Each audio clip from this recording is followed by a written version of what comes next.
I want to talk about a teaching and learning concept that has relevance in sports coaching and is often used in sports coaching and is very relevant in the way that we set up and design our classes. The concept is called backward design. In essence, it's really simple. When you're constructing a lesson, one of the best places for you to start the design of that lesson is by thinking about what you want to achieve by the end of the lesson. Is there a particular skill that you want them to have developed? Is there a particular concept that you wanted to communicate? And importantly, what should that concept or that skill look like by the end of the lesson? If you were to observe a student and assess them, what would be the features or the things that you would want to see in them when they execute it?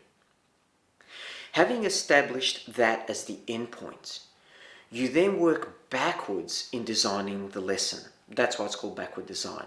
So rather than thinking about, I want to teach Maigeri today, I want to cover off on kicking, where the content you want to cover, syllabus or otherwise, is driving the main way you're structuring the lesson, a more effective way to think about structuring the lesson is by going, what concept do I want to get across?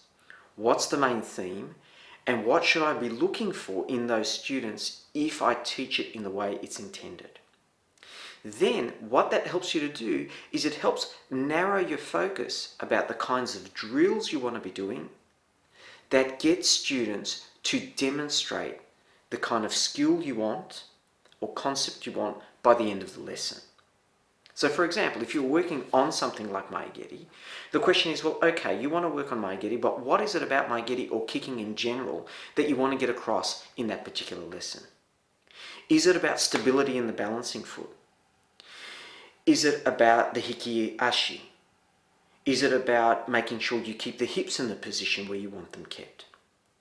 So depending on what it is that you want the students to achieve by the end of the lesson, then you can work on drills and particular combinations that continue to reinforce the skill that you want.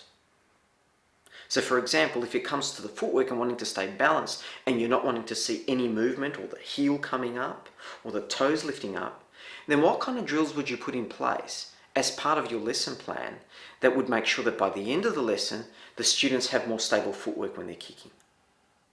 And how would you maybe vary the drills to increase the degree of difficulty for you to be able to assess whether as you add more complexity to the skill, the students are still able to manage to keep the foot on the ground, and so you understand that their knowledge and their understanding of that concept is becoming more and more embedded, even though you're making it more complex.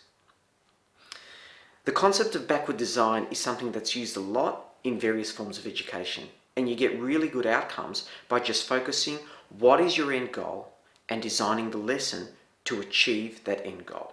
So have a think. In the online environment, where you don't have a lot of space, where adding too much complexity and changing things around in a lesson may prove challenging for a student, think about how you connect it all together by focusing on the end goal.